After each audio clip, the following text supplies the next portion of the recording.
Pulgasari is an example of a niche within a niche. A niche foreign film in an already niche genre, and for most people that's one niche too many. Sometimes you can find hidden gems in these types of scenarios. An obscure film or piece of media that you can brag about viewing to your friends in a vain attempt to get them on board. But let's be honest here. You're gonna have to dig through a sea of trash in order to find any semblance of maximum quality content. Unfortunately, this film is an example of the latter rather than the former. Or is it?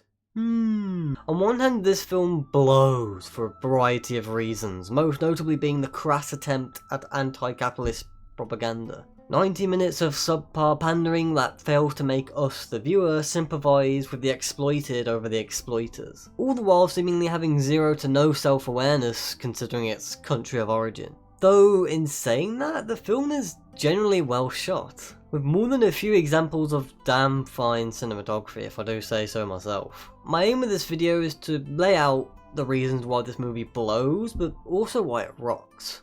By the end, I will have hopefully demonstrated why overall I think this movie, for the most part, sucks, despite some strong pros. For now, what even is a Pulgasari anyway?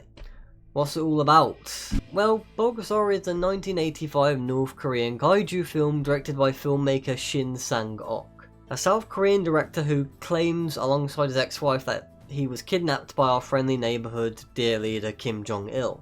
The pair were then forced to make a series of movies for his crazy ass, in an attempt to improve the depressing landscape of North Korean cinema, Pulgasari being their final film before their inevitable defection.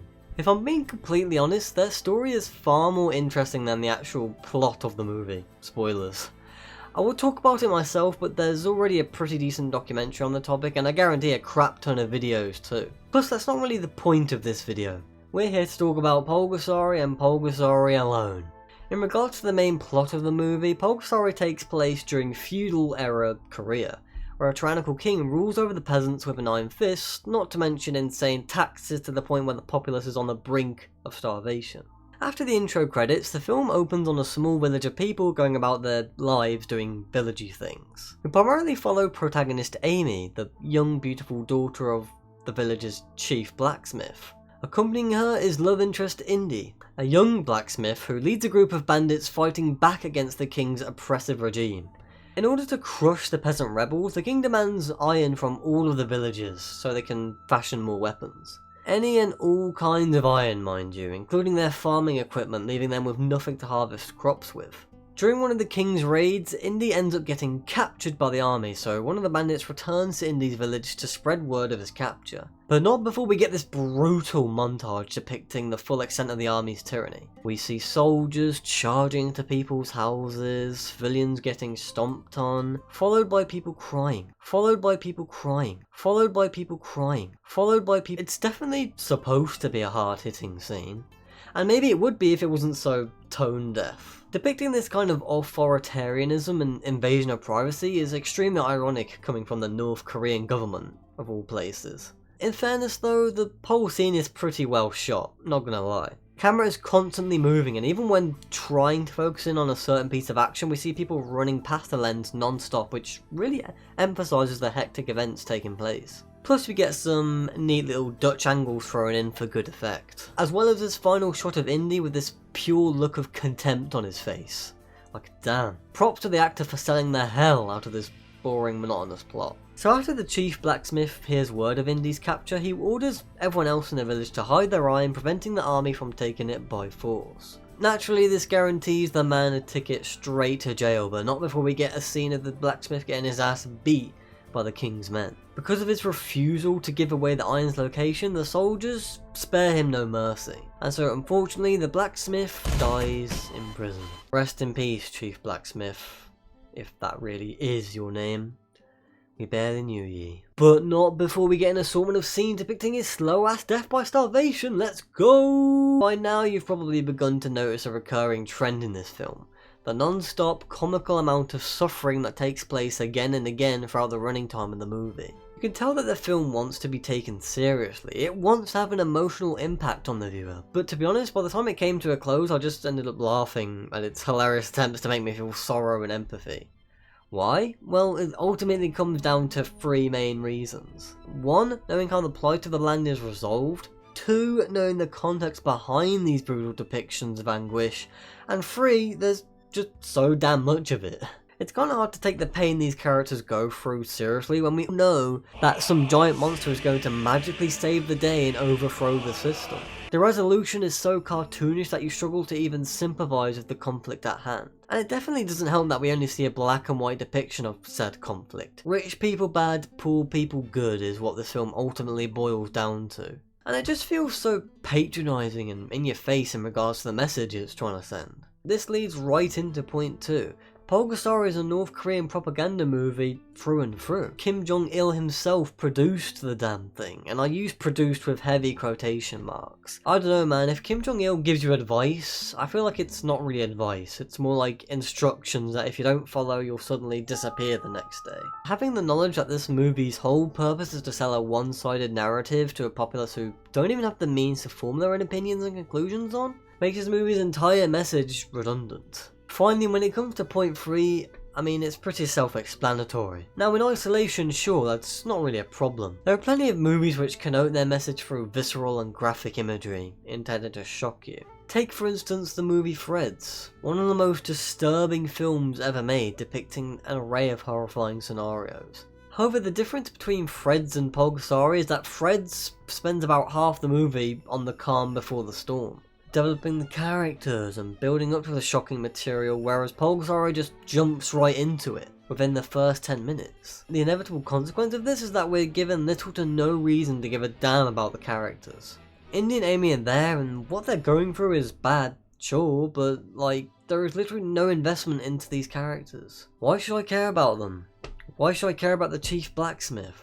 As I said before, there's no calm before the storm. Hell, even their first lines of dialogue are centered around complaining about why things suck. Before the chief blacksmith succumbs to his hunger, he models a small figurine out of clay in which he bestows his final wish: to save humanity in his place. Not Korea, humanity. Wow.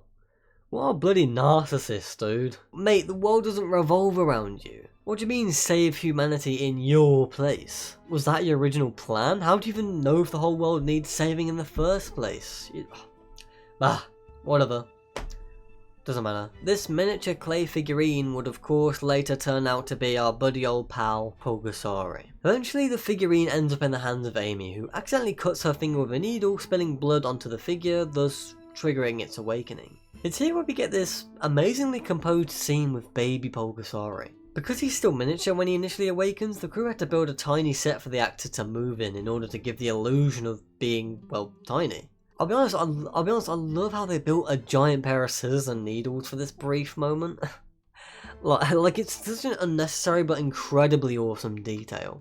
A nice subversion of expectations too, with this scene being the literal inverse of most kaiju films composition-wise, creating the illusion of being minuscule using a custom-made set with high-angle shots in comparison to creating big city sets utilising POV shots and low angles. The stuff that makes big kaiju monsters feel larger than life. For Pulgasari, you're gonna have to wait about 50 minutes before we even get to any of that. Oh yeah, by the way, fun fact. The suit actor for baby Pulgasari is the same dude who did Manila for the Toho Godzilla films. In fact, same goes for full-grown Pulgasari, played by Kenpachiro Satsuma, the same bloke behind the Heisei Godzilla movies. Apparently a huge chunk of the Toho staff were tricked into doing the movie as they were under the impression that they were going to be filming in China. Imagine their shock once they landed in Pyongyang Airways or whatever it's called. As messed up as this sounds, it was probably the right choice in retrospect. The best parts of this movie come down to Pulgasari himself, and it's not even close. It turns out Pulgasari's favourite snack is iron. The more he eats, the larger he grows. Before that though, we get yet another scene where a character runs up to Amy, informing her of what has or what is about to happen. This seems to be the primary way in which characters learn about events outside their sphere of influence in this movie. This time it's Indy's mom and brother who come running up to Amy, tears in their eyes, informing her of his upcoming execution. Yeah, when I harped on the amount of crying in this movie early on in the video, I was mainly referring to these two. The amount of tearful scenes they have that all just so happen to be in the same cadence is insane. You can tell that both of these characters are supposed to be the emotional crutches of the movie. They don't serve any major purpose to the plot other than to make the viewer sad because of their innocence being caught in the crossfire of a deadly class struggle. But to me, they were practically the comic relief.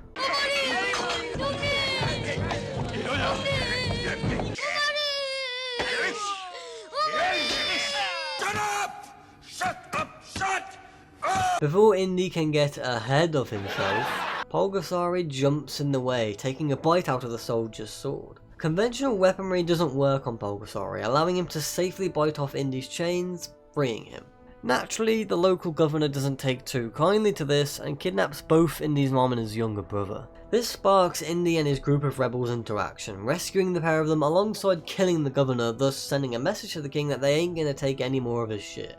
This is where the film starts to heavily fall off, in my opinion. I mean, you think it would get better as the conflict between the king and the rebels starts to really heat up, but nope. It only gets more and more uninteresting, which is largely due to the fact that you're not invested in the conflicts, the characters, or the events taking place. It's just battles that are happening on screen when you could be watching 10 other movies which do it better.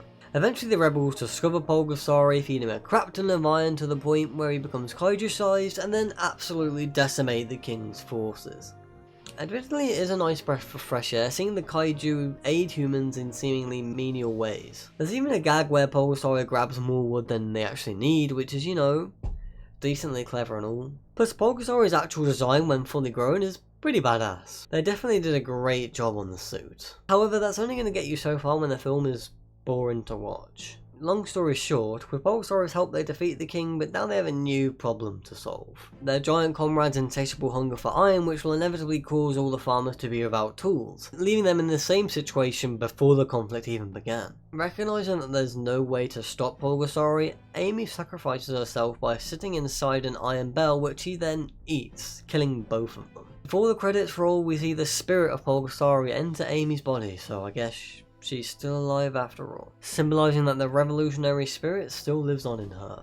Or maybe she's dead and this scene symbolises that the cycle of violence perpetuated by Pulgasari is over, who knows. Anyway, that's the movie. Man, that was tough to get through. In all honesty, I've seen way worse than this film, especially in the kaiju genre, and like I've shown earlier, there are some cool aspects and moments in this movie. At the end of the day though, I just didn't care about what was going on throughout the majority of the film.